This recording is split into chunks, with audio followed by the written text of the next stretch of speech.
Hi, I'm Emily Barker in the bunker. Well, another major milestone has been reached in the Heathcote Ridge project, the largest Aboriginal owned and run project in Australia. Here to talk about it with me today is Gandangara Local Aboriginal Land Council CEO Jack Johnson. Jack, thank you for joining me today. Good day, Emily. Thanks for the invitation. Appreciate it. It's a pleasure. I guess firstly, where's the development up to? Yeah, after 4 years of progress and a pretty large investment to date, we've submitted an application to the Department of Planning, undergone a very long and thorough public consultation process, responded to the public's questions and thoughts on the project, got that information into the department. It's now ready for the department to put a recommendation up to the Minister. All being well, we're hoping to hear a positive response from the Minister by the end of the year at the latest. Okay, now there have been some significant changes from the original plan. What sort of changes have you made? Yeah, based on what the public has asked of us, we've gone back and redesigned much of the project. We initially started with about 5,000 residential homes. We've reduced that down to about 2,400. We've reduced the employment initiative lands. We've increased the conservation park now so that it's now about 2/3 of the entire property, where originally it was around about just under half. So there's been major increases on behalf of conservation, reductions in the money income generation from the project, but we think it's a really good balance, which has been a tough ask. We've really tried to do this in line with public needs.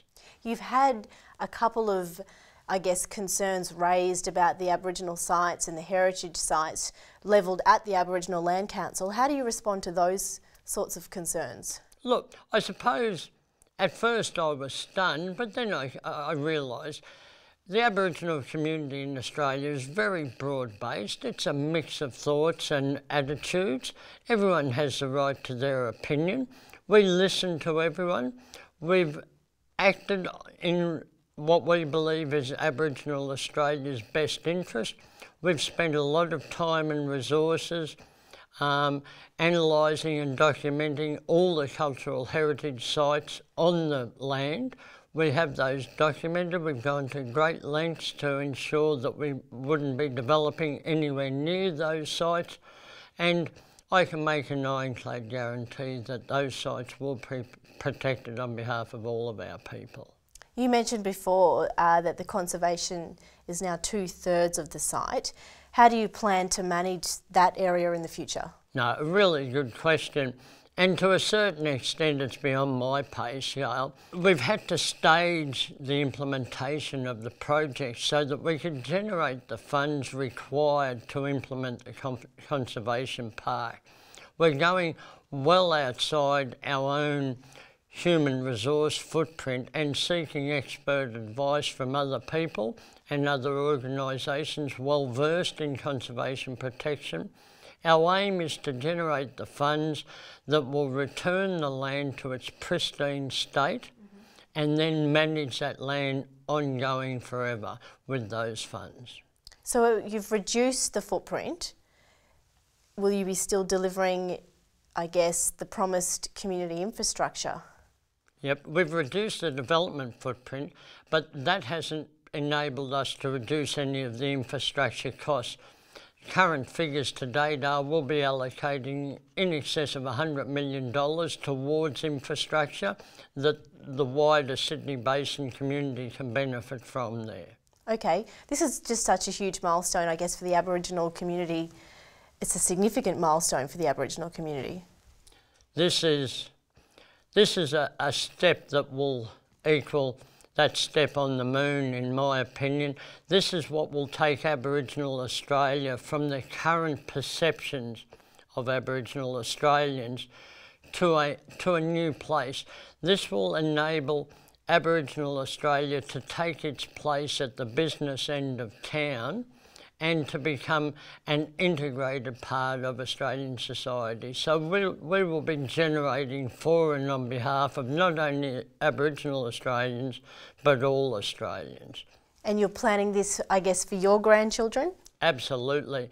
Look, this is such a large project. It's a state significant project with the current government, so that indicates its size and importance. But it'll be an ongoing project for 15 plus years. It will generate in excess of $1 billion for Aboriginal Australians. We've already got a future fund there to protect those funds, and this will be about changing the status of Aboriginal people in the Australian community's eyes and changing our own worth internally. Don't forget, if you come from a deficit model, after time you take that persona on, this will enable us as people to move from that to a much better place. Oh, it's a fantastic project. Where to from here now? What's the next step? From here, we anxiously await the Minister's response to the Department's recommendations.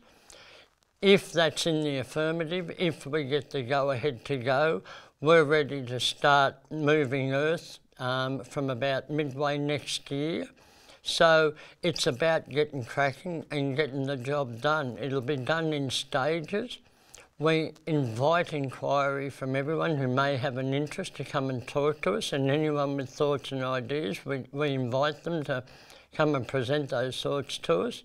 But it's an ongoing long-term project, so step by step. Well, Jack, thank you very much for joining me in the bunker and telling us all about this amazing project. Thanks very much for the invitation. And of course, if you'd like more information, you can visit the New South Wales Department of Planning website.